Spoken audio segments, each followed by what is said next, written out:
Yeah, boom. We should be live and the direct in the tube with Arthur and Fiona. Greetings, guys. An honor once again to have you on. Fiona is back. How are you? Yeah, I'm well, thank you. It's been a Good. while. Uh, yeah, it's been a while. And tonight we're together again to explore or implore that topic of intelligence, of super intelligence. Okay. And I was reflecting on it and it came clear to me, okay, in the last few days, just by thinking that if I want to acquire, if I want to be intelligent, I will sit in front of the TV and spoon fed myself all kinds of nonsense from the Babylonian world and the world out there and everything. I will I will be consuming all kinds of nonsense so that I become intelligent.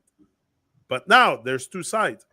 If you want to have intelligence, which I think is very different from being intelligence and having intelligence, it's two different things to me.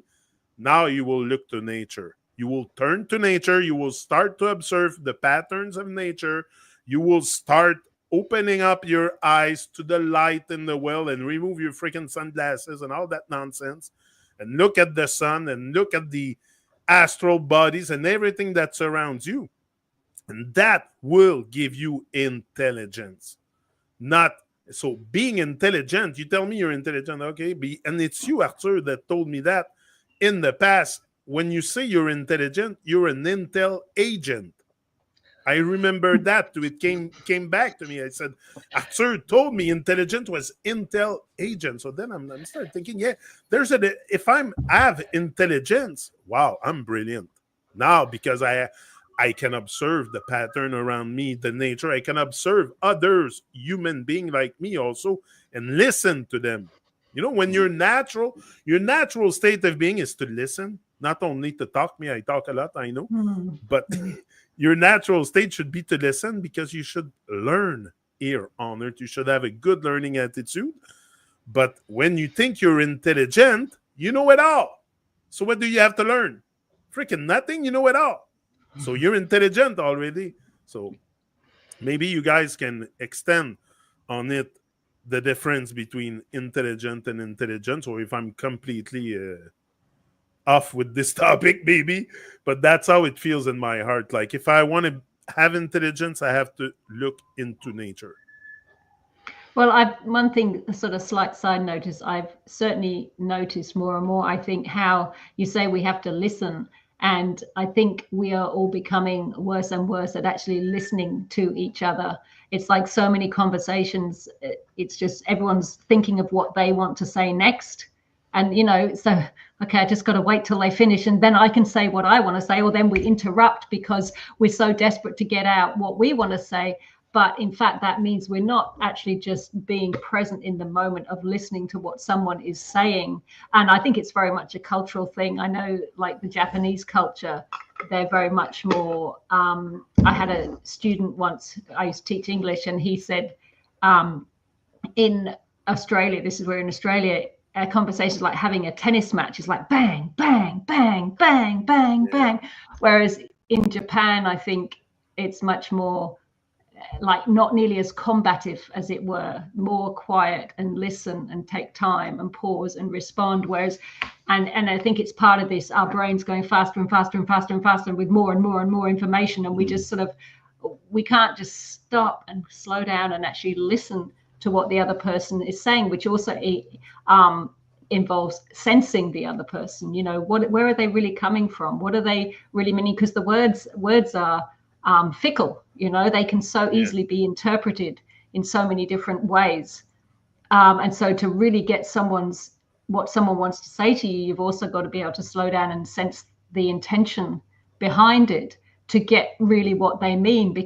And I think that's with social media, you can see chats, people just without the extra sensory awareness or that you get from looking at someone, from their body language, from their posture, from their expression, from the look in their eyes, it is so easy to take a meaning and totally change it, because so much of our awareness and listening of someone is actually to do with all the other senses as well, the intuition we feel from them, their body language, how they look at us or not look at us, the sincerity, it's so much easier to tell. And I think this is why we've become more and more fragmented and argumentative, and this because we're not doing that so much, more and more online. You don't get all the other sensory parts of communication. And that's partly responsible for the explosiveness that is everywhere between people. People are so explosive about every little thing, like that offends me, this hurts me, blah blah blah. It's like, just calm down and try and sense what the other person's trying to say to you and where they're coming from. Totally agree. Oh, well, there's another thing you can look at as well, that the whole of the dream of life, nature, earth, celestial body, celestial space, is completely full of intelligence. It has a vast amount of information readily available in the present sense, in the here and now. And it's forever changing. It has life forms change from instant to instant. So being brought up in nature as children, we access this super intelligence. And it's not between our ears, it's our ability to expand the consciousness of what we're sensing as far and as wide as we can hold it, as we commune with the intelligence of life all around us. So we've gone from the peace and the calm of being a child in nature, communing with the super intelligence of life, of nature, to what Fiona has described. And until we can get back to that peace and calm, the real peace and calm, we're not going to have proper communication to be intelligent, because we're going to be faking everything about what we're still sensing, but we're not in communion with that super intelligence of nature. Because it's actually effortless, I think. When I remember a teacher at one of my children's schools saying once, they were still in primary school, so young, and he was like, you guys are going to be doing the hardest thing there is. You're going to be learning. And I just thought, what a really stupid thing to say, because learning is only difficult when it's something you have no interest in, that's being forced down your throat, and you just don't care about it. And this is the problem with the system intelligence. It's all about learning facts. And so obviously there's a sort of finite number you can keep in your head of all these facts, especially because they're all to do with the fiction of the system. They're nothing to do with our sensory sort of awareness.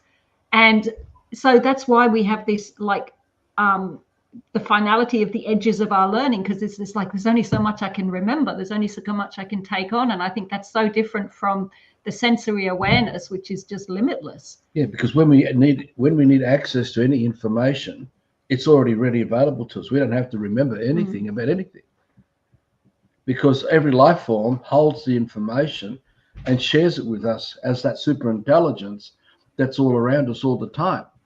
And that's where it's like, with what Fiona's describing, it's like we have to sit down, put on a record or a DVD or a CD or whatever, and listen to a soundtrack, or we go to the movies and sit in the seats and just, be caught up in the sensorama of visual imagery and sound. But this is nothing. It's basically like you put your little thumb and finger together. That's as far as we're going to experience the real power of the peace and calm and the joy. Because when we do it from nature itself, and we're connecting with that super intelligence in the present sense, the communion is so uplifting, it's so inspiring, because we're so in communion with everything, and we're so uplifted by the happiness and the joy, because these are natural things. Happiness and joy and freedom and all the other good heart virtues are natural things that emanate from the creativity when we're in relationship naturally, not disconnected from that super intelligence of life. And so that's why you see elements of in the Buddhism of that incredible peace and calm, the elements even in Christianity, where they touch on these things very lightly, because the real power of communication has got nothing to do with the words and the tongue, because we're not communing with life, we're communing with fiction, as fiction with fiction. You see, when we are communing with life, we are in attunement with living things, sharing the inspiration with us. And that inspiration can be even telling us about the weather changing, an earthquake coming. It can be all kinds of things that we haven't even thought about. So we are so asleep from the true power of that peace and calm, where we are totally connected with the super intelligence of life. We have no idea of the comprehension, just how incredibly transformative it is when the world, as we touched on last week's video, there's so much that goes on around us in the world out there that has nothing to do with our everyday life here and now, where we are in the present sense of our life. So when we are connected with that present sense and we're communing with nature, we get so fulfilled. Children are so fulfilled, but we don't even think of it as, oh, look, our child's fulfilled, because there's no reference point to being fulfilled. It's just an ongoing expansion of the super intelligence of life as man, who we are. So I think that until we get back to that, which is what we're working on, why we're creating the Kingdom Village, is to get the infrastructure of the village up and running, so we can begin to reconnect and defrost from the system fiction. So we're not fiction talking with fiction. Look, there's so many conversations going on. Even you and I talking now, and Fiona talking. We're talking from fiction to fiction. We're not actually in communion with life. And when we talk about referencing what our observations of life is, what our perceptions are, even all of that is fiction. It ain't real. So how can we even begin to experience the true beauty of life and be that while we're still lost in communion with fiction? You follow what I'm saying? Because everything defined to us is fiction. And the language we talk is fiction. Every all the interconnections of that fiction, we call it English, you can call it French, Greek, Latin, whatever you want to call it. It's fiction. It has nothing to do with the life form behind it. There's no life form communing with us. And we're not communing with life either in doing it. I totally agree with you. And I think the proof is in nature, because animals don't need words to talk to each other. I could easily live with my dog and not speak to her a single word, and we would still vibe together.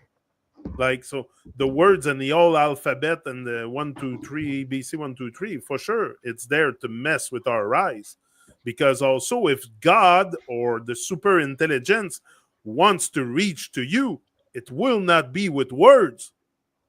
Like, come on, that's super nonsense. If you think God's gonna come to talk to you in words, I think it comes in give you signs, whether it's synchronicity or stuff.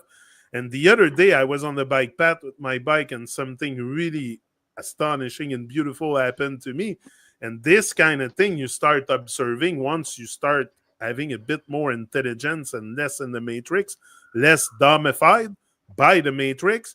Now you start to realize the pattern and you notice things. And the other day I was on the bike path, and a sun ray, the sun was there, big blue sky, and there was a sun ray that was reaching all the way to my eyes from the sun for about 10-15 minutes along the bike path, right in my eyes. I had the sunlight in my eyes.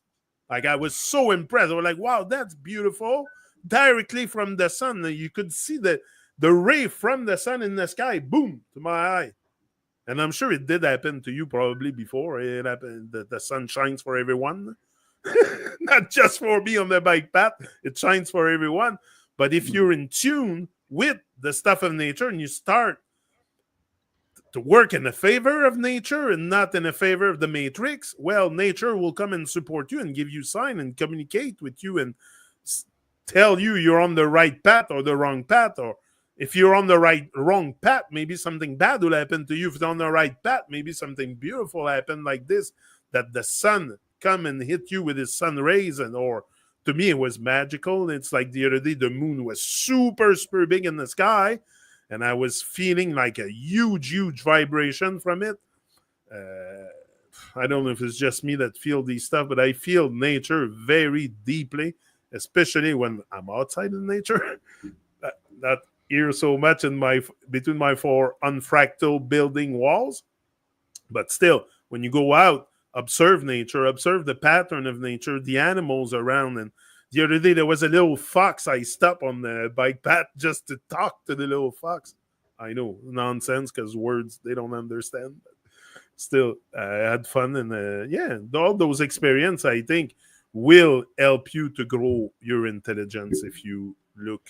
Well, they're a little. It's a little mishmash of little tiny bits. I mean, we're in a system of overlords who have this education system that's compulsory, and we have a whole world of laws and statutes and that compel us, that where we acquiesce and comply to so many different fictions to make up the creative life we live in fiction.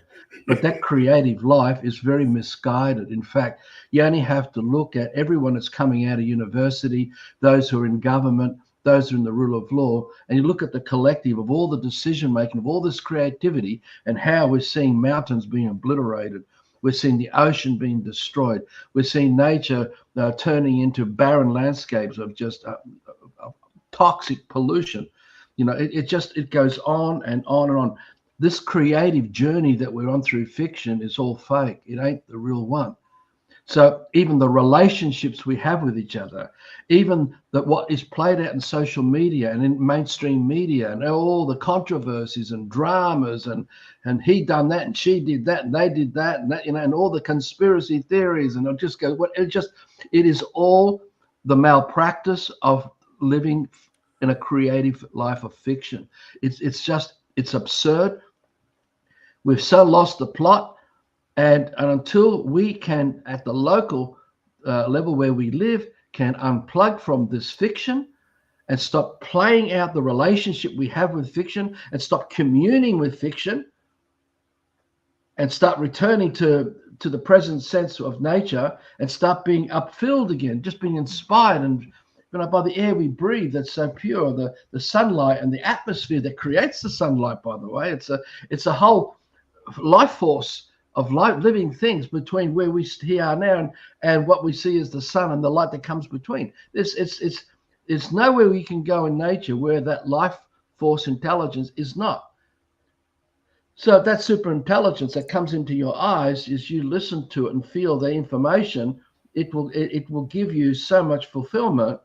Not in terms of returning from fiction to a dead nothing place to something. Now we got something.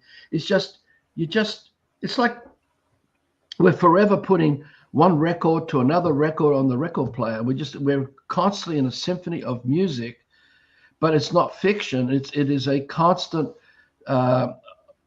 playing of sounds, whether it's birds, insects, creatures, the breeze, the sunlight. There's so much information that's being shared with us, but we're so shut down with fiction, we don't know anymore what the horse is telling us. Generally speaking, we don't know anymore what anything is telling us. Now, when we start sensing the intentions and communing with the intentions, this is how we start to return back and start fixing it. But we cannot rely on the fiction or the relationships we have with fiction and all the conversations with fiction to solve the issue of the fragmented peace and calm that we each meant to be. So we don't play out that chaos of fragmentation with another man or a life form. The only reason why we're playing out this fragmented destruction is because we're so lost in the fiction and communing in the fiction. Going back to what Fiona talked about at the beginning of this chat, we are talking so much nonsense and we're so fake. Who we are is not who we are. Who we are, what we think in our head is completely alien to who we really are. But we don't even know who we really are anymore because we're so lost in fiction. The voices in our head, the conversations, the chatting, the ABC 1, 2, 3 coming at us, and how many avenues of ABC 1, 2, 3 are coming at us all the time. I mean, I only have to watch how we live in the house on how compromised we are by this. Yet alone, out in the workforce and I've got to make money. I've got to get food on the table. I've got to get my kids through school. I want to be seen as a good citizen, I want to have entertainment, so I'm going to go and see a rock band. But all of this is fake. I think we've been so trained in the fiction to the self-obsession that the big trap is that we start going out in nature because we want to get in tune with nature. But if we're not careful, we make that a self-obsession as well, Oh, my relationship with nature, my learning to be at one with nature, my this, and it's still all about me, mine. I think this is one of the biggest traps for everybody, is that they're trying to become conscious, they're trying to do this, trying to do that, but it's still all going around in their heads, and it's still all about them, because that's what we've been trained to do right from the very beginning, start everything being about us. And so we can't be conscious when we're thinking about us, because being conscious is about the awareness of everything out there around us in the natural world. So if we're thinking about us, how can we be conscious of that? And this is where we've been trained with the intellect in the system, is to be very caught up in, those thoughts in our head that we think, that we rationalize, and, there's proof of this and proof of that, and this is and da. But none of it is about actually the awareness of out there, because it's all about what we know, what we think, what we've learned, what we are right about. And this is, I think, the biggest trap that they have over us, is that it's very, very, very hard, if not almost impossible, being brought up as we are, to let go of that self-obsession that it's all about us. I mean, you had an experience with a sun ray, and I'm not trying to be mean about this, but maybe it was not to do with you. You know what I mean? Yeah. It was, that's what I mean. But we tend to go, and we've all done it lots of times. Oh, I had this experience, and we make it all about us straight away. Yeah. That's all fiction. That's all fiction. Anything we're reflecting on us is fiction. The other thing too, we can actually talk ourselves into peace and calm. We can go to a weekend, retreat where no one talks, right? And everyone can get into peace and calm. The thing is, it's still a fiction, because it's not the real peace and calm, because the real peace and calm is so vivid with communication with the superintelligence. It's not like we've become silent.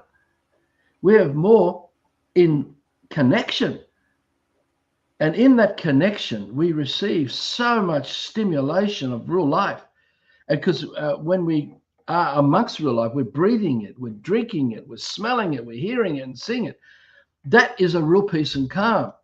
It's the real connection. It's not the peace and calm in the fiction where we think we've got ourselves silent in between the ears, but we have no superintelligence connection.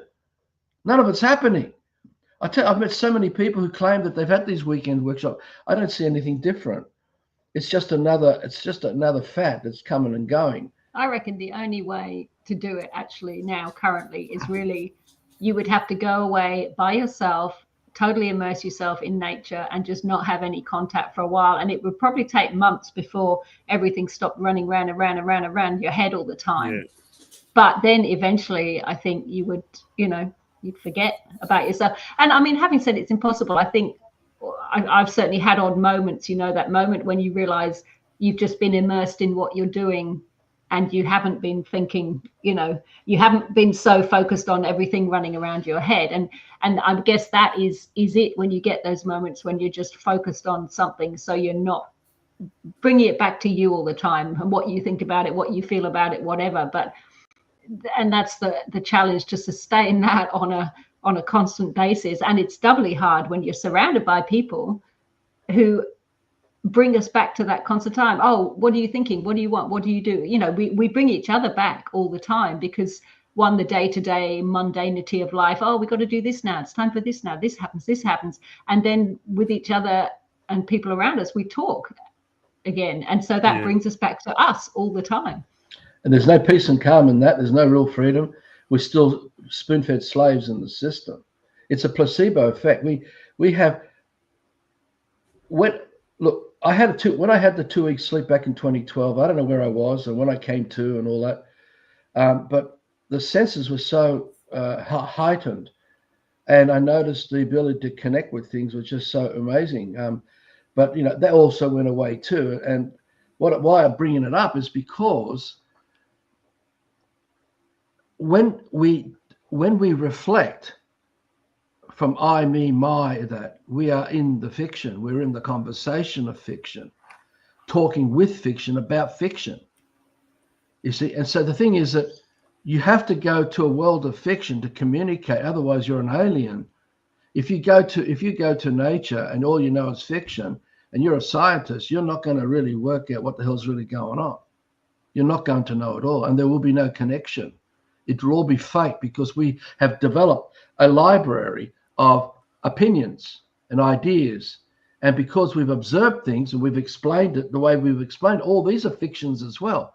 And because we arrive into science through the universities, adding to whatever else has been added to books that we've been reading to get our degrees to become the scientists. And even when we're looking through binoculars and telescopes and we're observing life as experts with titles, we're still not connecting with the superintelligence because the conversation in here, the chit chat, the fiction is so rich in conversation. It's just so much going on, So it's the radio's full of it. The whole library is full of it. The television is full of it. All the social media is full of this. You're not going to find the answers in the fiction amongst fiction. It's just not going to happen.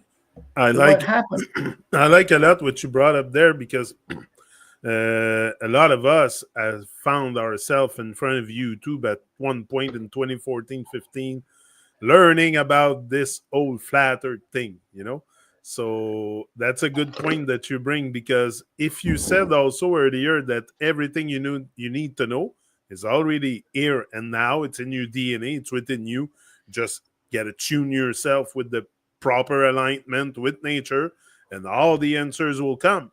So why exactly now it makes sense why we are fed all this nonsense through YouTube also with the flat earth and all that shit because the other day I was looking at their sun model exactly after like noticing the sunset difference, 2 hours difference between Jamaica and Canada. I went to look at their model. It doesn't make sense. So, none of it makes sense. Even in their flat earth explanation or whatever explanation they want to give us of their fiction, it doesn't make sense. So what makes sense is when you look at nature, what happens in nature in real time. We've got to protect the kids from being exposed to fiction. The more that we can create for us as a transition thing, the way we look at it, we don't want to start up more and more small fires to put out this big one we've already got called fiction. So when children are given the true freedom in a community, in a village, with nature all around, whether we've restored it or whether it's already there, their connection without the fiction in here, because when I came out of that 2-week sleep, there was nothing happening in here. There was complete dead silence in my head. I didn't hear it. I was exposed to all this sensorama, and it was incredible. I couldn't explain because I had not experienced this. This is the first time I've ever sort of come to this. It was like a near-death experience in some ways. But But what I'm getting at is that when children are given that freedom to allow the superintelligence to absorb, that's what God is. We're allowing God to fill us. What people call the Holy Spirit, which really is the senses. It's the natural communion with life itself. Because the Creator lives in present sense. It's an eternal, living, present sense God, if you want to look at it that way. It's not something in the future or the past. It's not a he or a she. It's just an incredible dynamic, which is undescribable. You cannot circumvent it. You just can't limit it. And each child is the well, I don't want to use a fictional word, but like the Godhead, it is in the likeness of God, brought up by nature, infilled by all that sensorama. And every child doesn't need to explain I, me, my, because it already is God. Why would it want to define itself and explain something to somebody else when it already is everything that it is? It doesn't need anyone else to tell it what it is or whatever, and it's so intact. And when you have man and man and man and man all like that, it's incredibly powerful. It's nothing. The power of the nuclear warheads today in Palestine and Donald Trump and all the threats of military, it's just, honestly, you can put your thumb and forefinger together That's the entertainment they can offer each other in the world through fear and paranoia and all the psychosis. But when you get away from the limitation of fiction and you are in the present sense of life itself and in communion, which we can't lead. This conversation can never lead anyone to commune with nature. We may give the suggestion about it, but until what Fiona has described, until you can go out and unplug from this, so you get that dead silence. Because what replacing the dead silence is an incredible sound of life. You can when I was relearning to walk from that 2-week sleep, I could read signs on transport vehicles a kilometer away. The fine print, I could read it all. And I'm going, wow. And then I could tune into conversations with people walking at least a kilometer away and zoom in and listen to their conversation. So I knew that the sensory connection was extremely powerful. What we're capable of is incredible. And then I had this X-ray vision where I could see in people's bodies and see everything. Now this was all faded away because I was too much responsibility for me. I freaked out experiencing these things. But a child brought up with that super intelligence already has all this. But mine was a limited experience, extremely limited. When we are truly connected, it's you cannot even put it in all the library books in the world. It's just, another way to look at it, when a dog comes and sniffs our butt, the information that dog has picked up through its senses in those few sniffs, you couldn't contain it all in all the libraries in the world because it carries such a big picture of such vivid information. And we've fallen from all of this because all we've got is the chit chat of fiction. Oh, it's a dog. It's this and it's that. Oh, it's having a smell. And the amount of unfolding scripts within scripts within scripts within scripts of fiction that explains what's been explained leaves us trapped in the matrix. We're not going to get out. No matter as much as we think it's the truth, it ain't the truth. It may appear to get us so close to the truth, but we've never been close to the truth. Otherwise, why are we doing so much harm? Why are we causing so much harm to what we are? I get a good one for you. Why say man was created in the image of God? What is that? They're just words. I think. Explain that to me. Man is created in the image of God. Well, that's because I heard that. Because I was brought up through Christianity as Greek Orthodox, and Fiona would have been exposed to some form of it through her upbringing, and we've all been exposed to various things. So I don't believe in any God. There is no God as such. So I don't look at it that, because the super intelligence of everything that's of life itself is this, and you can't carve it up and paint in a box and give it a personality and tell it it's got a beard and it's none of this stuff. I mean, but I would say that to say man is in the image of God is to say that we all have full responsibility for our lives and for the life around us. It's not that, I don't know why the Bible says that really, because they have this, patriarchal figure up the top. But if you take it as if we're all God, we're all the creators of everything around us.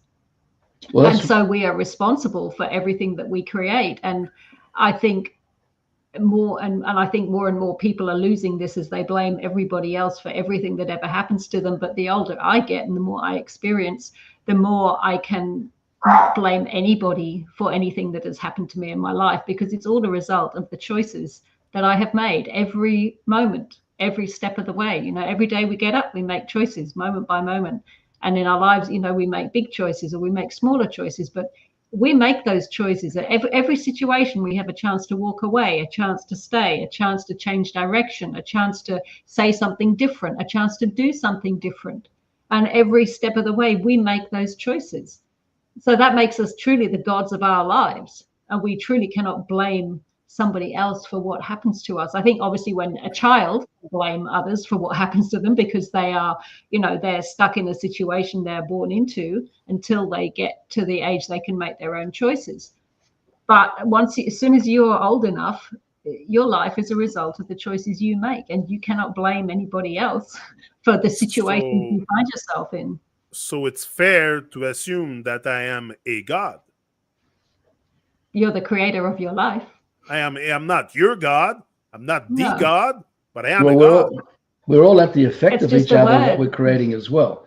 Mm, We are in a collective co-creation. There's no doubt about that, mm, because everyone as man is at the effect of every other man, even regardless of distance and that. I mean, you pollute the water, you affect everyone who drinks the water. You pollute the air, you're going to affect everyone who breathes the air. You damage the earth, and you're going to affect everything that has relationship to that earth. So we are all connected in that way. We're not individuals. So God, and also in the breakdown of the codes of the English alphabet letters, which is what was described in the old bibliographies, going right back to the old autobiographies written by archbishops and bishops. Letter G means the highest authority, the highest power. Okay. So when we talk about God, it's the ultimate power. So because there is no patriarch, no, we have this idea that there's a ruler above us, as in monotheism. It's played out in everyday life, as above, so below. So we have a pope, we have an archbishop, we have a bishop, we have a priest acting as the representative of that archetype, of that patriarchal image, right? So we become assimilated into accepting these kind of pyramid constructs of organization, because that's what the Roman Catholic Church is. That's what the Jesuits are. That's what the Church of England has been. And that's what every other institution that's ever been invented by those behind the fiction, and how they're enforcing on everyone else. Because remember, everyone across it are the descendants of original tribal and villages that were invaded. And then came multiculturalism and immigration, all the other things that happened, then the mishmash of fiction and waves of fiction coming at us all the time. So God is, what Fiona said is correct. It means full responsibility for our life, meaning we should never do harm. And you can only do that through the super intelligence, because you can't do it through fiction. Because we can have billions of us today communing sincere intentions of do no harm in a 1,001 ways. Yet all the time we talk about whatever it is we talk about of do no harm, we're doing harm. We're all doing harm. All at the same time as we talk about not doing harm. So while we're rescuing animals, we are creating the conditions that means the animals need to be rescued. While we're saving the forests, we're still creating and living the conditions that mean that forests are destroyed. So it's like everything is the result of us and our actions. So Okay. I mean, while it's great that we save forests and save animals and all that, it's our lifestyle that has put them in the position that they're in, that needing to be saved. Maybe as a mother, you can also answer my next question, because if we're damaging the earth, we keep disrespecting the earth, which we call Mama Earth. She nurtures us. You have children. You have been nurturing them. I have children on my own too. At one point, when the disrespect is too much, you pull back. You pull back, and you're like, okay, you want to disrespect me? You're gonna eat in a friggin' box. You're gonna eat Kraft Dinner. You don't want to respect what I cook for supper? We're gonna eat in a box. So you see what's happening in nature is the same today. It's we're disrespecting nature. What most people do, eat in a box. So the same phenomenon can also be applied to us versus nature. That's my point.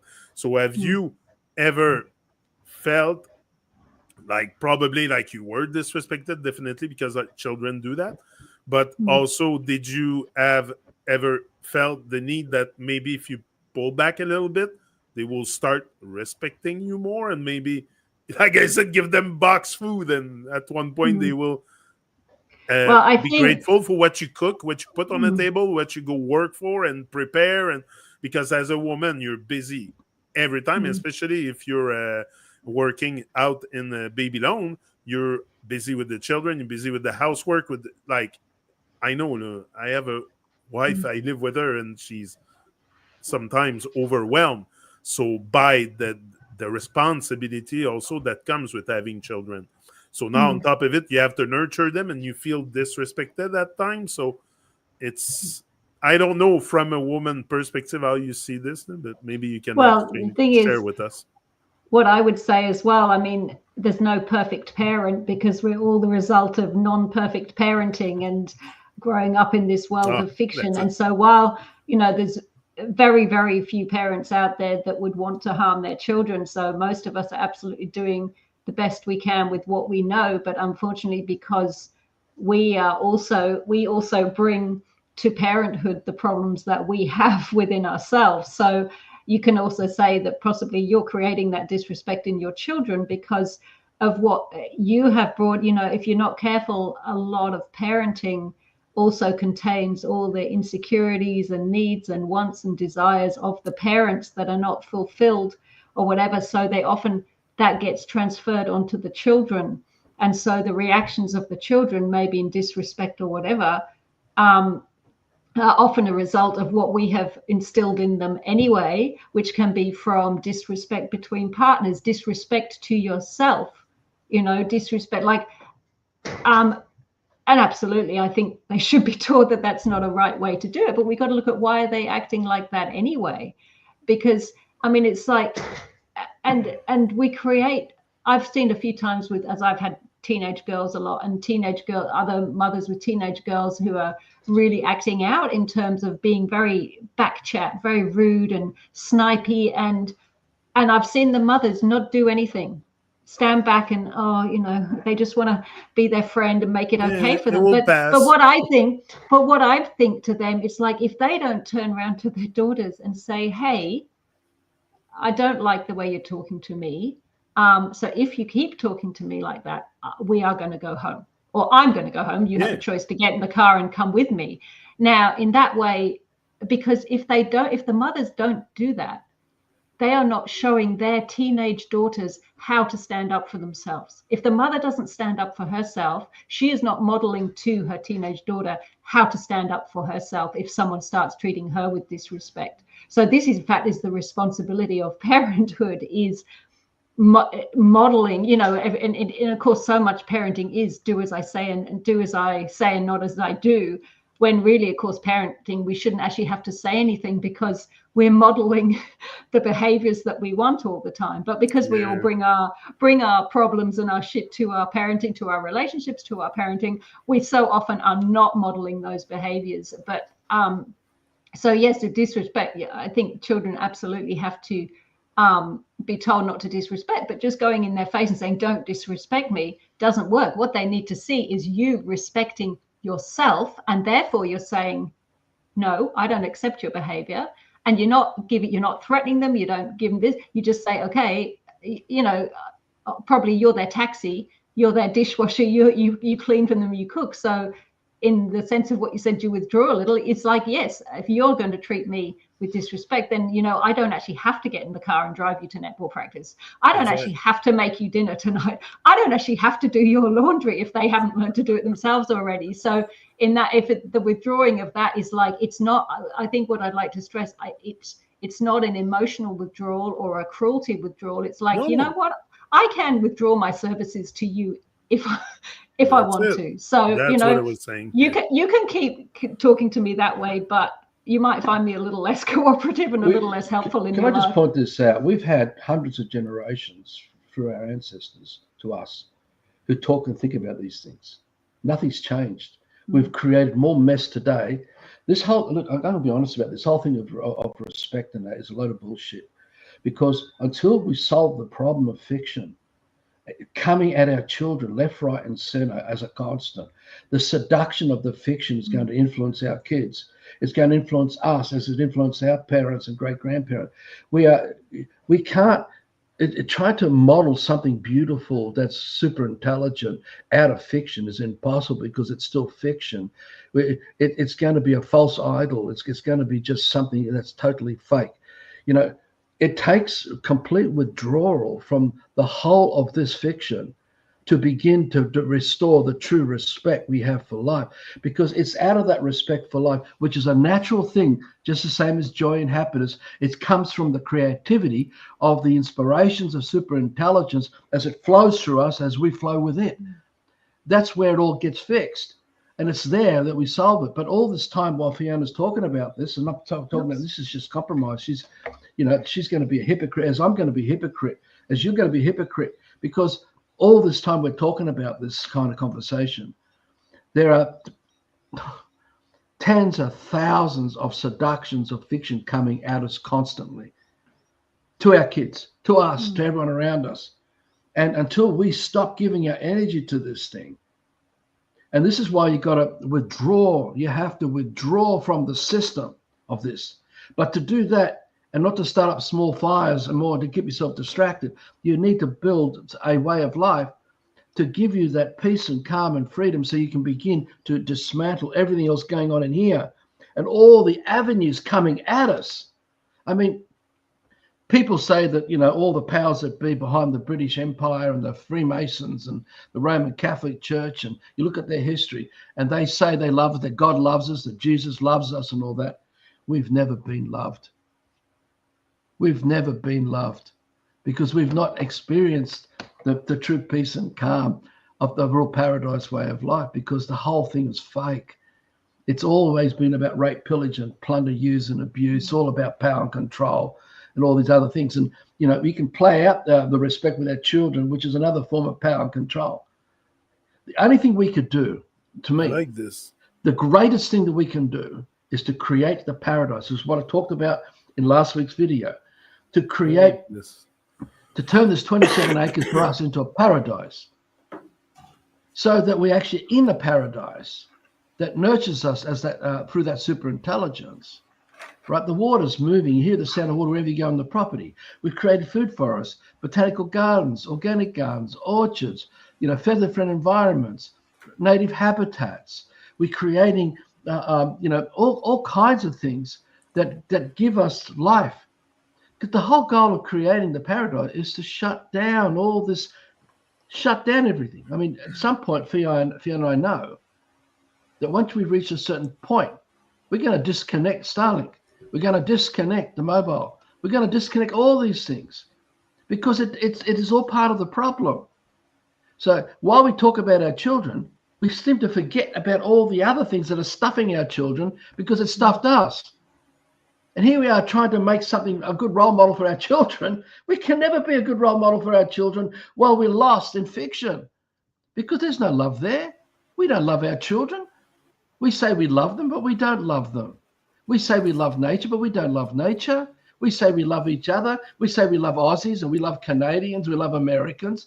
That we love this and that, but we don't. We give each other so much attrition through fiction.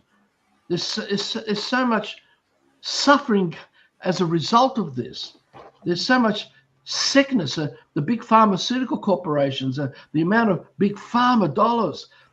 It's all a byproduct of all these fictions coming at us and the sickness that's growing and growing.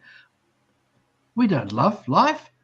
If we love life, we would say no, push back and turn our back on all this stuff. And we're in so deep as well. And that's part of the enmeshing layers upon layers upon layers that have happened all over the time of this encroachment of fiction in our lives, that it's like they've got to a point that unless you're going to sort of live totally cut off or in the wilderness, or just in a totally cut off little community, it is almost impossible to live lives without doing any sort of harm. I watched a bit of a Senate debate in America or something, and they were talking about plastic, and someone saying, oh yeah, we're all for giving up plastic. And then the other guy started to point out just the areas where it sounds great, let's give up plastic. We all hate plastic because it lasts forever, doesn't break down. But the amount of everything else that would come to a halt, because then they were talking and said, oh, but the production of cars, you can't make a car these days without plastic. So you ban the plastic, then all the car manufacturing shut down. Then those areas where everybody's livelihood relies on the car manufacturing, those local areas are decimated because suddenly no one's got any job. It's like the fiction is so enmeshed in our lives that it's when you start looking like that, you go, oh yeah, we'll give up plastic, fantastic. You suddenly look and go, but to give up plastic has to change everything about the way we're living. Food production, how much food is packaged in plastic because it works. It keeps the food fresh. There is nothing else. That means you can send food all over the world, which means, okay, so we can't send food all over the world anymore. Even some of your organic, wonderful products, they have to be packaged in plastic. So that means, oh, so we've got to go right back to local for all our food. Oh, damn, that means I can't eat coconut anymore, you know, because coconuts don't grow here. And you just start looking That's at what I'm every drinking area now. Coconut water. You think it grows in Canada? Exactly. So, you know, you truly want to go, you've got to give up that coconut water. And I love coconuts, and we don't have I would have coconuts a hard growing time. here. Exactly. And that's, I think, part of what really stops so many people. They get to this fact of, oh my God, look how we're living. We have to stop this. But the actual reality of really stopping all the harm being done is monumental. Like, it's so huge, because literally it is. It just, every area of our lives, there's something that's doing harm. You know, Sorry, there's times Arthur showed up here and he has blown my mind with stuff that I will always remember till the day I die. And I think tonight you just said something that is very, very paramount here in this talk, okay? And I wrote it down. You've never been loved. You've never been loved because you have never experienced love. Because we act as fiction. We act as fiction. There's no love in fiction. Arthur. This is big. And they're just words. It's all words. We don't. All the time Fiona talked about the plastic. You know, and Fiona pointed out to me earlier today when we're doing our walks and that around the property. She pointed out that in their science, they found plastic all in the snow up in Mount Everest. You know, it's just like when they did the experiments in Switzerland with the rainwater, and they found that the woman's pill was in the rainwater in Switzerland. This is like 20 years ago. You know, it's like it is. We have created such a nightmare of desecration to life that what is coming to us, the tsunamis that are going to come at us now, the waves of volcanic eruptions. Because I'm talking about trying to heal. We have gone so far beyond what we would consider as, well, we can stop now and reset, we can fix it. We've gone past all this. I think you were saying earlier when you brought up the whole thing with children and parenting, at what point does Mother Earth say, enough? You know, enough. I was going to bring it up, but I let you talk. But I think she's giving us signs. Well, I think Mother Earth, if you want to look at it like that, is saying, I love life, so I'm going to wipe all of you out. Yeah. And that's how much you'll love life, because that's the full responsibility to protect what we say that we love. And that goes to last week's video when we chatted about this love thing, you know, and that's where God, when you talk about God and responsibility, that love is God, and that is full responsibility. We are fully responsible for everything we do. And yeah, sure, we're hypocrites. Yes, we're all this and that. This is not about, you know, like if someone posted a comment to one of the videos that I put up, it was saying that, well, how do you know, Arthur, that our ancestors were in paradise? You know, that was what he was implying. And I haven't replied, because the simple reason is that until you truly wake up to this, you won't know. I could say anything. I could explain all kinds of things here. But until you become that godliness, each of us, that full responsibility, then we will know how life was once ago, before all this started. Because how can you create nature like this, earth like this, in its, what we see, the remnants of its beauty still now? It's incredible. How can we have been brought up in the dark ages like that long ago, when children were brought up in the magnificence of life itself, of nature, amongst everyone else stimulated by that super intelligence? You'll realize that the lies, and they lied and lied about, you know, dinosaurs and ice ages and all these. There's so much bullshit theories and opinions being made up. The fact is, we each carry the paradise, peace and calm, happiness and joy. We each carry it.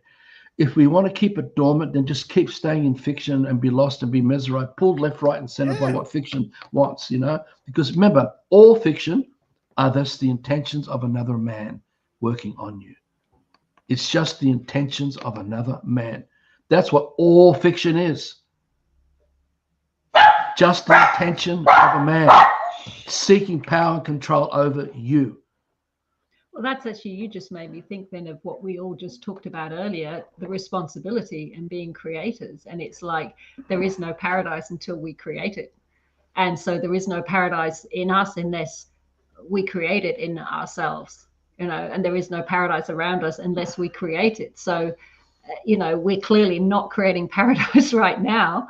We're clearly creating a mess. And the only little bits of paradise are to be found in what remains of the beauty of Earth, and that's it.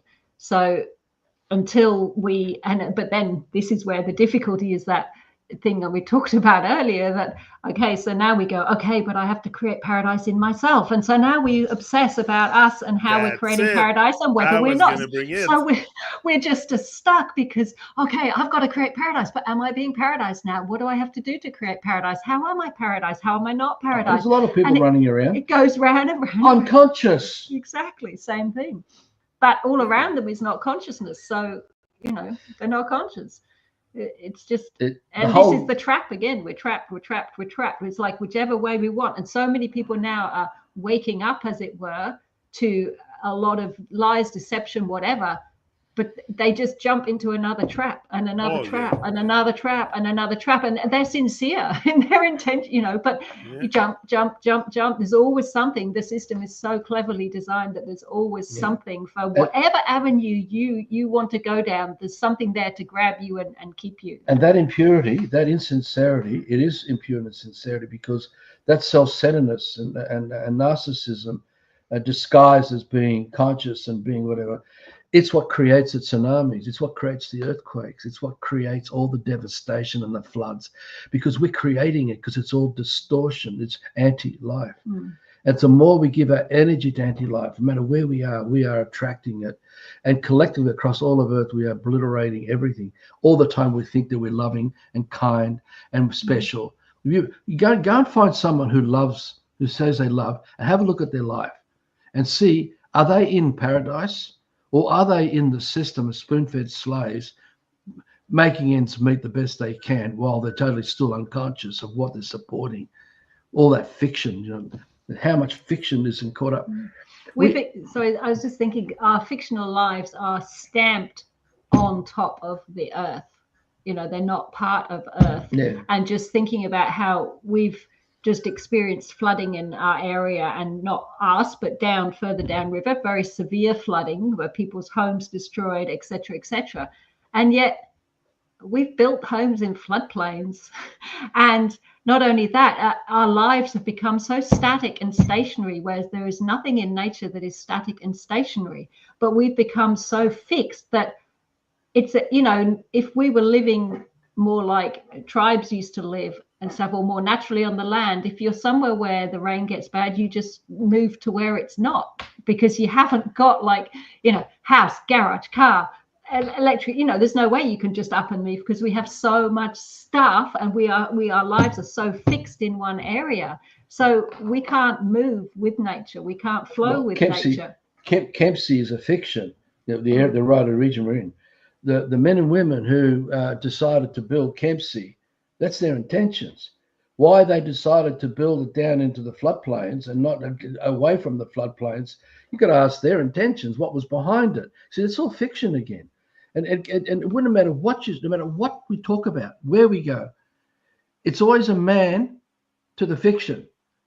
And it's always a man's intention that sets into motion what it is that we're experiencing as the material, physical form of fiction. This includes all the consumerism that comes with it. So the whole, if we had worked with the superintelligence, we wouldn't be building fictions down in floodplains, right? If that was, if that's what it was. So we wouldn't be. They're just, look, everything that's going wrong would all stop, because the intention to do no harm, to truly love, would put an end to all the things that made all the decisions, where cities were built, where technology and the progress of civilization was unfolding through the generations, the education, and the scale education, and universities and all the sciences that are coming out of it, and all the engineering and all that, all this would come to an end. It would just like that, gone. We have to stop it, because you can't sustain life through fiction, because fiction itself already is anti-life. We've destroyed life to construct it. So we're relying on something already dead, right? Think about it. You go to a mountain that has full of life forms, go and alter and distort it all, because our intention is that our ideas are better than what life's already doing on the mountain, and we want to turn it into iron and other metals, and or chop down forests, and because we want to build. And the moment we start taking all the tall cedar trees down, we've exposed the second tier of all the eucalypts here in Australia. And now we have massive fire problems and maintenance of land, and we've got saplings coming up everywhere because we altered and affected the way life was working naturally, where everything was spacious, where you could journey through all these forests freely. We didn't have the clutter and the resource materials that would create immense bushfires. Look, there is no end to this conversation when we start talking about fiction and our relationship with fiction. All we can do is to withdraw at the local level and start creating a paradise amongst locals where everyone knows each other, where we don't need to bring food from overseas, where we can learn how to create the environment. We can learn how to grow things like coconuts. We are so capable of producing phenomenal things. We just don't know how it works because we've lost that super intelligence, all that access. You just answered my question. I was going to ask you. I said I was going to tell you, listen, I find myself here on Earth. I know clearly what the evilest mankind plan is total destruction of the Earth. That's clear. They want to kill you. They want to kill every living thing slowly so they can profit out of you too. Now, what's the divine plan? Who puts the divine plan in place? What is the divine plan? Is it for us to wake up and realize? Because there's something happening. Some of us are waking up. But now is the force of the good, God good, stronger than the evilest mankind that wants to destroy everything on earth? Well, again, that's surely us. We have to decide to do that. I mean, just or is this this fiction too? He mentioned Everest before. Now, so many people know that there's this problem of the microplastics from all the Gore-Tex fabric on Everest. Are people stopping going to Everest? No. Why? Because their ego says, I want to go up Everest, or at least to base camp or whatever. That's, so that's what it comes down to. It comes to each of us deciding what we're prepared to sacrifice for the greater good of restoring nature. Yeah, the divine plan is a script. So when someone put the divine plan in your head, they gave you a script. That is fiction. There is no divine plan. Okay, that's what I want to hear. There isn't one. Keep going. You can't package love. You can't package God, because that's processed. That's fiction. We have been interfered with from when we appeared in the womb by fiction, because our parents became fictions. They're not real. They don't even know who they are or what they are. They don't even know what they're part of. Nobody knows what the true, when you talk about the divine plan, that's just a big, apologies for my language, but it's a big wank. There is no divine plan that way. Love is not defined. You can't define it. It's not a journey to something to experience. It's something that's present to all of us all the time, but we have to allow it to be that. And that's what Fiona talked about. It's the choices, it's the decisions we make. But the bigger the picture that we can hold, which is what all the Love for Life work's been for the last 20 years, throughout all the videos and all the articles that we have been writing, is sharing insights into this phenomenon called fiction, the system, the matrix, the islands, the sirens on the island, with Ulysses on the mast, all these things that I've been touching on. We're just providing windows to look at the dilemmas that we each face. But until each of us changes the way we're living, changes the way we're thinking, changes our attitude, and we're willing to start to sacrifice, we won't even know what love is, because we're not being it. We don't love life. We love fiction.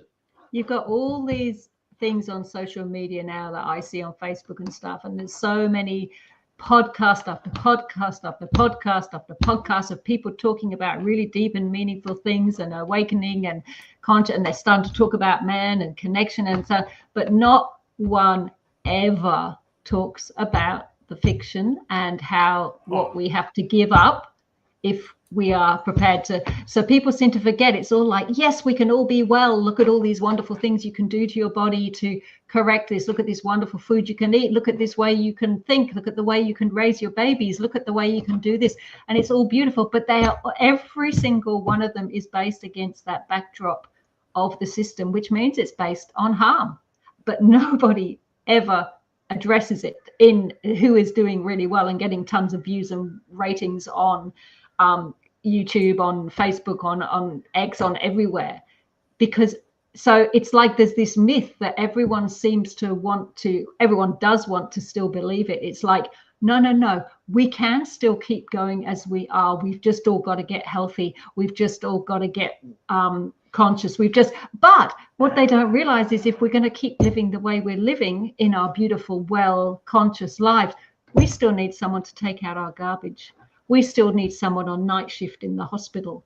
We still need someone in the bank organizing our money. We can't all be rich because then no one would do the shit jobs. So, we can't all be well because then the hospitals wouldn't be needed. It's like, but this is never addressed because it would be so unpopular. We addressed it all through the 20 years of our work. Or maybe not quite it. And they've tried everything to shut us down and blacklist us and accuse us of cults. But the point is, it's just too hard for most people to look at. They don't want to look at, oh shit, I've got to completely turn my life upside down. I've got to stop.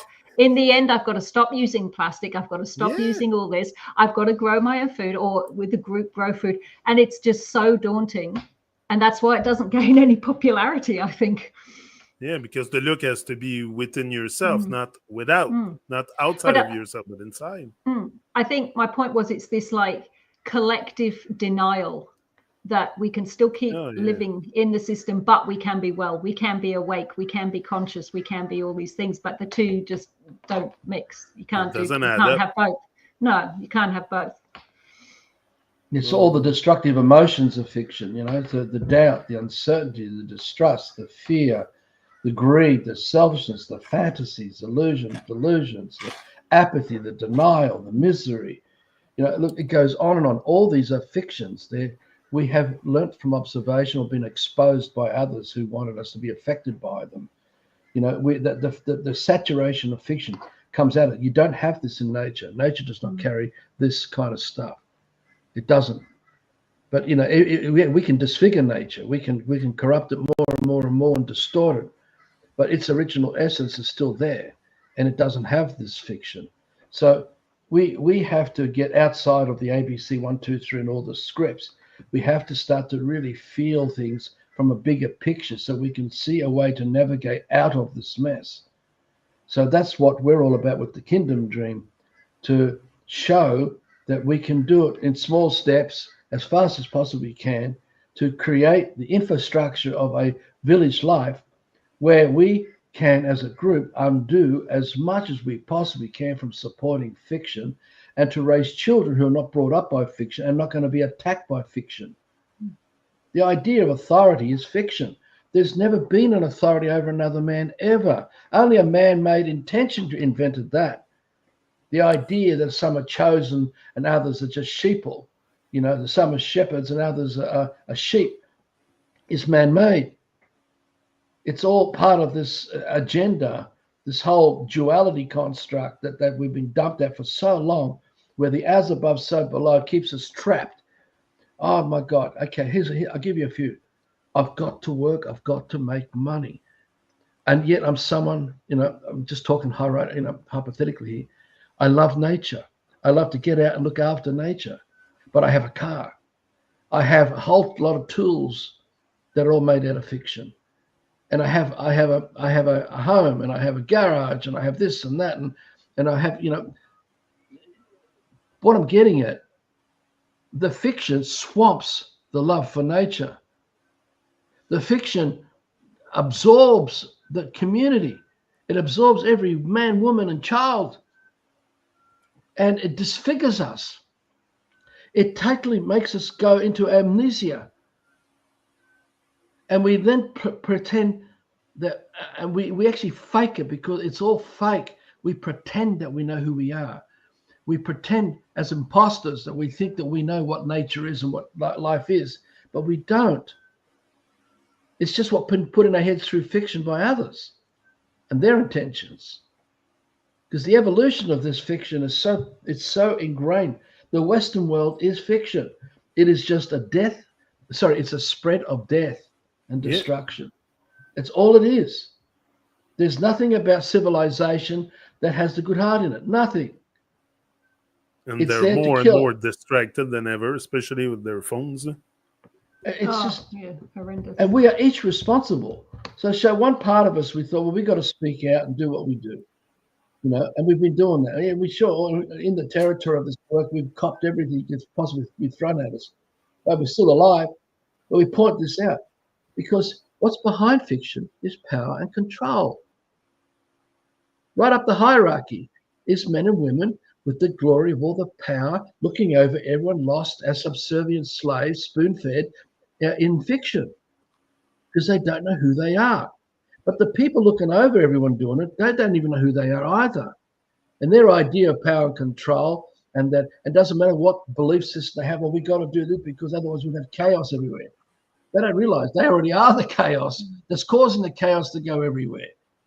The only way we stop it is when we stop coveting another man, woman, or child, stop coveting nature, and we stop playing out this fiction. We stop playing it out. And we experience genuine love with calmness. Well, now you're going to talk about people who've got real guts. Absolute guts. So for me, I speak for me. I can't speak for people to answer this herself. I can see the obvious. I've seen it for a long time since the epiphanies are things that happened for me.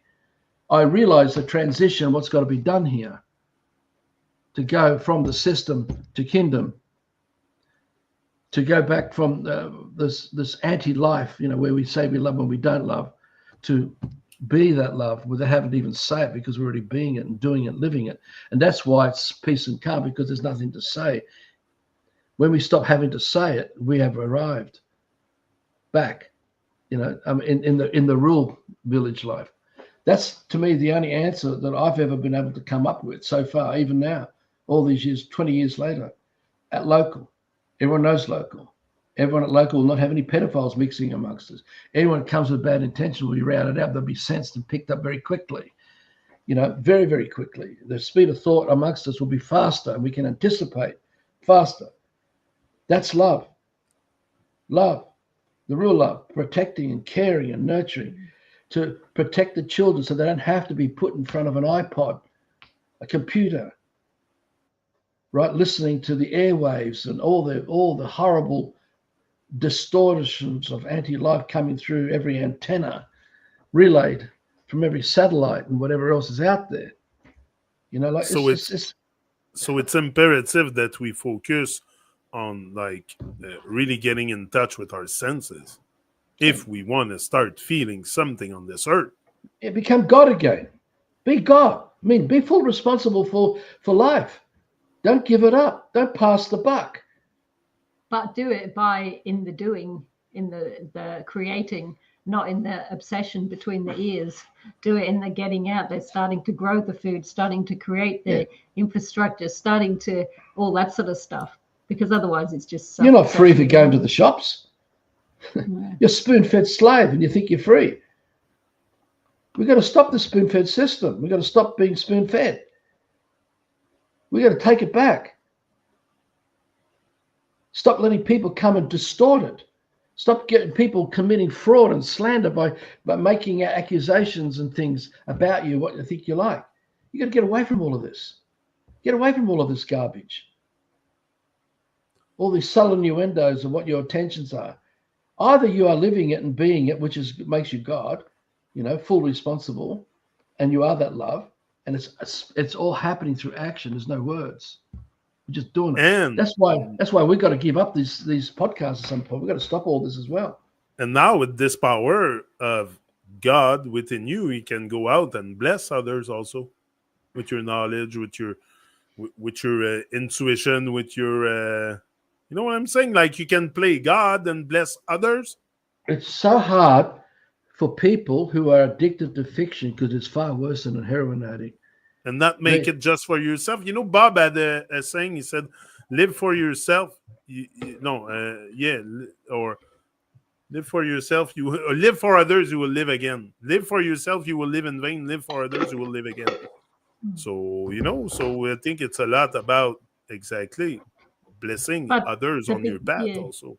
But the biggest way you do that is by creating something they can experience through their senses, not something you have to talk to them about and tell them about. Because as we discussed before the show, when we were waiting, so often things can be taken totally out of context, by others. And if they can't sense it, then there's no point. It's like, I know what we're talking about. I was saying how the gurus often only give like a couple of sentences to people, or one sentence. Yes. And they don't go on explaining, because if the person no can't sit and work it out themselves, then there's no point. So basically you want to create something that people experience through their senses, i.e. a place turned into a wonderful paradise where people can live freely, etc., etc. So people then just come and they experience that. Now, if they're not ready or not interested, they'll go away and go, oh, well, it's just a bunch of people growing their own food. That's fine. They can go away and think that. Yeah. If they are looking for something else, maybe they'll come and go, oh, wow, I've experienced something really different here. There's a different intention here. If they're not ready to sense that, there's no point in blah, blah, blah, blah, blah. Look, we're doing this here. We're doing that there. We're doing this here. This is why. That's why. Ha, ha, ha. If they're not interested or willing to get it, they won't. So the fiction in tune with our senses, the fiction is so powerful that we form placebo effects by giving our energy to the scripts, because we start to animate the scripts, and then we start magnetizing by attracting the energy to those scripts. And that's what the whole base of Christianity is all about, or Judaism and atheism, right? And the satanic, Satanism, on and on it goes, all through the Western world. All this stuff goes on. The scale of our absorption of fiction and our complicity in supporting fiction is still beyond most people's present comprehension. It's so ingrained. And, we are worse than the addiction, and the fix to that is it's almost to the point there's hardly anyone strong enough to break away from the fix. They need to fix, and everyone wants to fix, so it looks a certain way to appease the fiction of the personality that they're representing in the foreground, right? Because that's what they live for. That's why they are a goddess, or they're some kind of archetypal, Nordic god-like creature, or something astrologically defined, or they think they're on some divine path, and they've met with their gurus and their spirituality and all that, and it's absolute crap. Because no man was ever designed to follow another man, ever. And that's why we can only show people what's wrong and how it all works. Well, we can't tell anybody who they really are. We can show all the things about, like we even going to discuss in this chat, but we can never lead any man to be that man of the good heart. It's only unique to each of us. Where amongst us are we going to meet these brothers and sisters who want to live and break away? Yes, and that becomes an example that might inspire others. But I don't know. I'm almost pessimistic now. I think we've gone too far. I think we're living in the times now of earth-wide chaos of the worst kinds.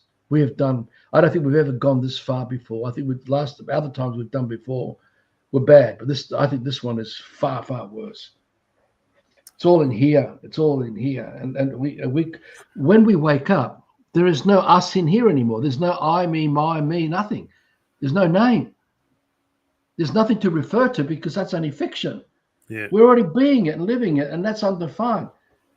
And that's how we commune with nature, and that's how everything works. So, yeah, we got to transition back to that. But it can happen quickly too if we have enough strong eyes to do it. But we're already thinking, well, we're going to do it for ourselves. We're going to make sure that we set this up to how we are right now, the best we can. Because we're finding it hard to meet other people without playing all the egocentric bloody shit that we've all been infected with, because we've seen so much as we've unraveled our own stuff. And other people come along and they're not experienced, they've not practiced this yet. And we're not strong enough to cope with all these destructive influences because they're all distractions. Until we have a core of enough of us who have switched on from the heart, who can do things from the heart and be selfless, to be able to say, okay, let's accommodate a few of these people now who come along and help them to unwind from their self, from their ego. But before we close this chat for tonight, Arthur, I would like to go back on what you said that was really paramount about not being loved, because often I have brought it up to my wife, to others, that why you say you love me and this and that, and they all find it very weird that I don't really relate to that love thing. But I know why tonight, because love is something you experience. You have to be love. Who's in us here tonight listening or have ever been a love in a physical form? That's what we have to reach, right? There will be glimpses of that real love that comes through from the mother and the father. In some cases, a bit more than less, but it's so compromised by the fiction. Yeah. The dad's already so lost in fiction, having so many obligations and entertainment and and interests.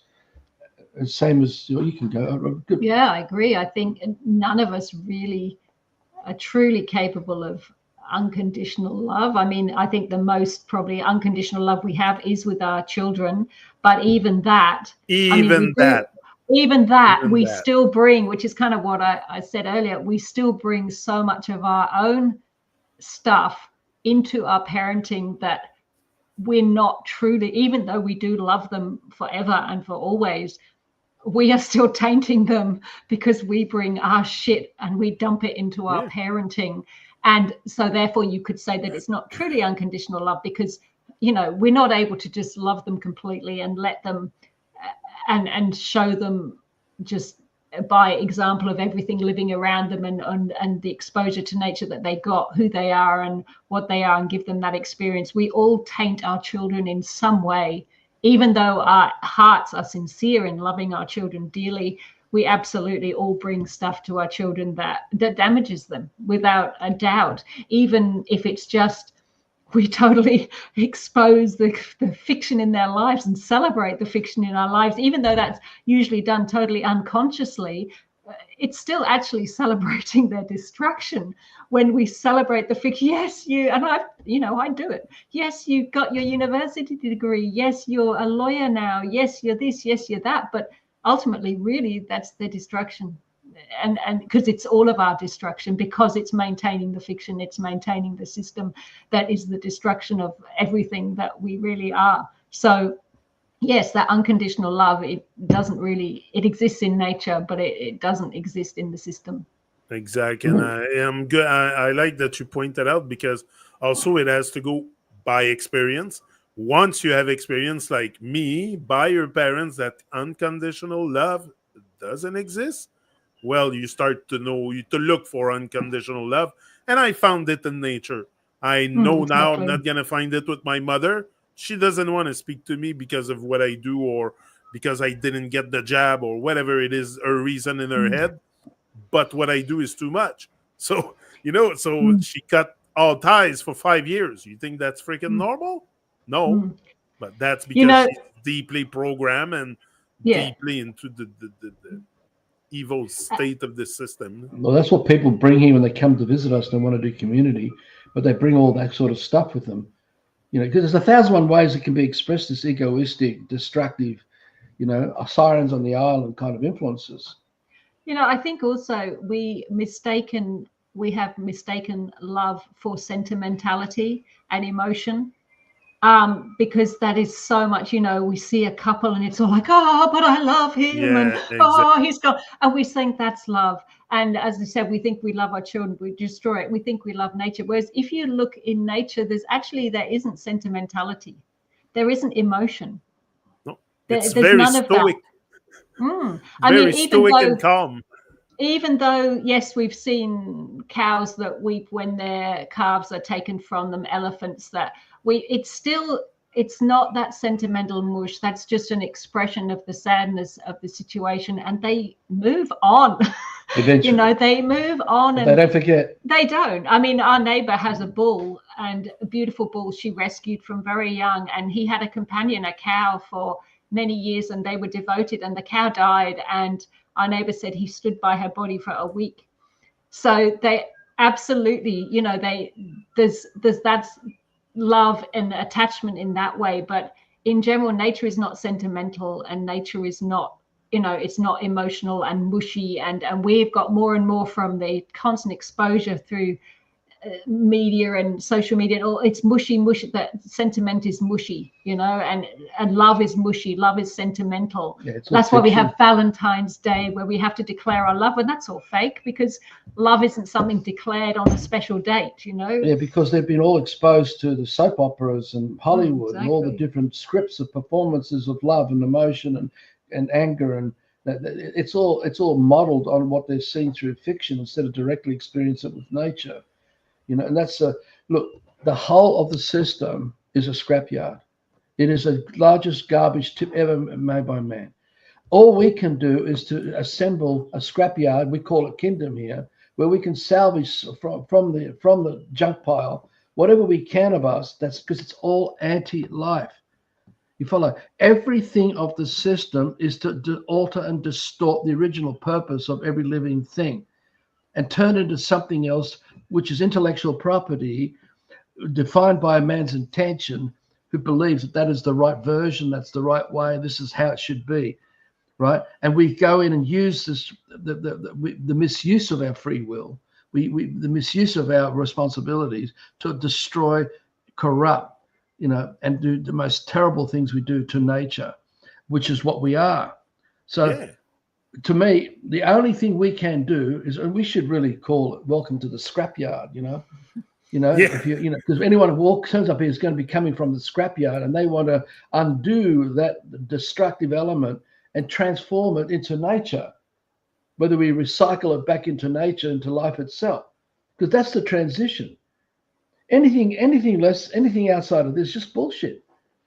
It doesn't matter what it is, because the idea of local council is fiction. The idea of state government, well, all the things we talked about in the last show, we are it. Why give that responsibility away? Why do we want to support a way of life where we need to be spoon-fed by others who are already spoon-fed, to be in the production line, to manufacture all the garbage that comes to us as food, comes to us as water, comes to us as information and education and research and science and all this. It's like a conveyor belt of endless garbage. Conveyor belt of nonsense. Just absolute destruction, death. It's so sick. But we have the ability, as much as we've caused it all, we have the same power to stop it all. But do we want to stop it? Which means, do we want to let go of all this addiction to fiction? I mean, we get a lot of people who have opinions, and they believe their opinions are worthwhile, but they're all fiction, and it's used to create conflict, where they have conflict with each other. We don't know how to find peace with each other, which is a natural thing that happens through that superintelligence that fills us. It's undefined. You can't define it. So there's no journey. There is no divine path in that way. It's all bullshit. Anything that's been explained as the heavens and the gods, it's just absolute garbage. It's a man-made thought form, a placebo effect floating in the atmosphere and affecting everyone who's feeding it and thinking it. But it doesn't exist. All this afterlife, people are dying with the white lights and all that. It's all fake, man-made through the occults. It goes on and on. The scale of these placebo effects that deceive us is beyond most people's present comprehension. It really is that. I can't prove it to you. All I can say is I've experienced this. I've directly sensed it and experienced it, and I can see the lie. I can see the truth of it as well. But we have to undo. The only thing we can do we want to take responsibility to stop supporting fiction and start creating ways of life where we don't rely on that fiction anymore? Go local again. where everyone knows each other, where we grow everything to each other, where we look out for the greater good of the village that we are part of, so it takes care of all of us, where we all grow everything, produce everything, make the clothes, do all the work and facilities we need for people's homes. Learn how to live in the most simplest forms of homes again that don't rely on the fiction anymore, where we can produce children who might not even want homes anymore. They might prefer to be nomadic again. Doesn't matter. The point is we've got to do something to break away and be seen to be doing from the biggest picture. That's what wakes us up, makes us wake up and go to bed every day. We live for that bigger picture, not for making the money, have a superannuation fund and a retirement plan, go on a Kontiki tour, go and visit some of the islands and be part of the destruction that's spreading chemical mess and shit to those islands that should have been left untouched. No more going to Mars. And that will be it for tonight. I have to leave soon. All to say that the harm, yes, there is harm being done out there, but I think the most thing we're harming is ourselves. So stop harming yourself, stop destroying, stop killing yourself with all their nonsense, food, GMO stuff, and reinstall nature within you. And I think that's a great starting point to a massive awakening for all of us if we start taking care of our bodies the way it's intended. And then we will take care of the earth the way it's intended. I have hope for humanity. I'm not hopeless. I have hope for myself, so I can see hope out there. But it's going to take a massive effort. And we're going to need to be vocal. We're going to need to be vocal. And people are going to need to freaking listen. So I think it's too late, mate. I think I was just like you right up until last year. I'm seeing the writing on the wall now. I'm not just seeing it. I'm seeing the waves of what's coming, the devastation. We have done it because very few of us want to unplug. That kind of waking up to undo ourselves from fiction is just, it could be to the point now where everyone believes that fiction is part of reality and they love it, which means they continue to love what they don't really love at all, which is life itself. Oh, that's a good one. They keep loving. Repeat it again. I can't even remember. You said they continue to love what they don't really love, or something like that. Yeah, you said something like that. Anyway, I was just in the moment. You give so much wisdom sometimes that I have to write it down. Just like you said at one point, you don't know what love is. You've never been loved. You've never been loved. No. Like I was like, fuck, that's true. I've just seen everything that isn't love. I was all there. Yeah. I've experienced everything that isn't love through this life, through this vessel. But there's little of real love. Although we are loved. Don't get me wrong, we are loved. Yeah, one day you made me realize also, then that I will always remember, that you told me that one day you will realize that your dream doesn't matter. And I did. And that was all part of the fiction, like that motivational speaking thing I wanted to do and stuff. I was talking to you about it, and you said to me, you will realize one day it's not about it. So it's all we can't save it. It's true. We can't save anybody. And that's why I'm saying about it. I've left it too late or whatever. We tried everything to wake people up, but we're not rescuers. You've got to be it. That's where you have to be it. And you will know where you need to be to avoid what's coming. And as it comes in the moment, you'll hear it in the wind. You'll hear it in the bees. We'll hear it in the wind. We'll hear it in the birds. We will know. I like and this. You won't be able to go to some books to refer to it or anything. It'll just be something you just act on it out of just true love and just do it, whatever it is, and do it because that's how I've kept us alive through all the attacks that were thrown at us. You wouldn't believe the stuff we went through, but I've already covered in other videos. But we have the ability to get out of this. We all can. Is there enough is willing to undo their addiction to fiction? Yeah, that's it. Even if we have to transition that undoing through 20 years, 15 years of building up the village, and so we can't just collectively let it all go. Yeah. But something has to happen about this, and it's like now. It's got to happen now. Oh, yeah. We haven't. Anyway, Large Up, thank you for your presence, your full presence and power again on the TruMon show. Just stay on a bit. I'll say 2-3 words to you before you disappear from the online chat. Thanks for this chat. I've really enjoyed it. Hey, Really it's good having me Fee. too. It's really You good having said, Fiona here. yeah, you said some paramount stuff tonight. I even like it's epiphany for me because I've always trying to reason about that love thing, and tonight you made it very clear. You've never been loved. Like you're not being loved. So how do you want to be loved? And how could you be loved if you've never been loved? Like it's anyway. It's Can I just say that when we are really being that love, we don't have anything as a friction to play out with anyone else about anything. Exactly. We don't even question anything anymore. And we don't have any expectations for anyone because we don't need anything. Because there's a real peace and calm we've become, that we are. Doesn't mean that we're doormats, or doesn't mean we're apathetic, or you know. I think that's a lot of the problem in today's world. We all want so much from others. We're so needy of other people. Spoon-fed, isn't it? That just causes so much of the problem. But Janet has to go. Yeah, I know we're talking about love, but I love you guys. I cannot say otherwise. I love you.